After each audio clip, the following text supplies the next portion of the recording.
എല്ലാവർക്കും കല്ലാധ്വനി ന്യൂസിലേക്ക് സ്വാഗതം. ഇന്ന് മകരസംക്രാന്തി ഒരു ഉത്സവമാണ്. നമ്മുടെ നാട് ഉത്സവങ്ങളുടെ നാടുമാണ്. അതിൽ മതപരവും ദേശീയവുമായ ഉത്സവാഘോഷങ്ങളും പെടുന്നു. ഭാരതത്തിൽ എല്ലായിടത്തും ഒരുപോലെ ആഘോഷിക്കുന്ന മകരസംക്രാന്തി മഹോത്സവം ഒരു വിളവെടുപ്പ് ഉത്സവം കൂടിയാണ്. രാജ്യത്തുടനീളം സമൃദ്ധിയും സന്തോഷവും ഒരുമയും ഉണ്ടാവുക എന്നത് തന്നെയാണ് മകരസംക്രാന്തി ഉത്സവത്തിന് പിന്നിലുള്ള ആത്യന്തിക ലക്ഷ്യവും. അതുകൊണ്ടാണല്ലോ പല മതങ്ങളിലും പല വിശ്വാസങ്ങളിലും പെടുന്ന ഭാരതീയ ജനത ഇന്നും ഒന്നായിട്ട് നിലകൊള്ളുന്നത്. പരസ്പരം സ്നേഹിക്കാനും സ്നേഹിക്കപ്പെടാനുമുള്ള ശക്തി സ്രോതസ്സുകളാണ് എല്ലാ ഉത്സവങ്ങളുമെന്ന് പറയാം. ഭാരതത്തിൽ മകരസംക്രാന്തിയെ വിവിധ സംസ്ഥാനങ്ങളിൽ വ്യത്യസ്ത പേരുകളിലാണ് അറിയപ്പെടുന്നത്.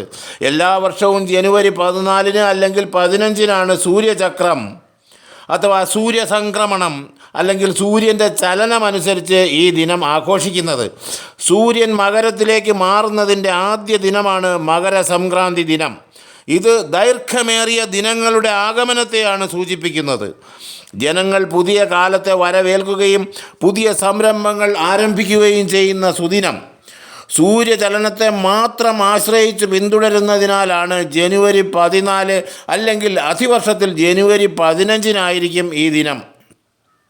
ഹിന്ദു പുരാണപ്രകാരം സൂര്യൻ ദൈവത്തിന് സമർപ്പിച്ചിരിക്കുന്ന ഏറ്റവും ശുഭകരമായ ഉത്സവങ്ങളിൽ ഒന്നത്രേ മകരസംക്രാന്തി.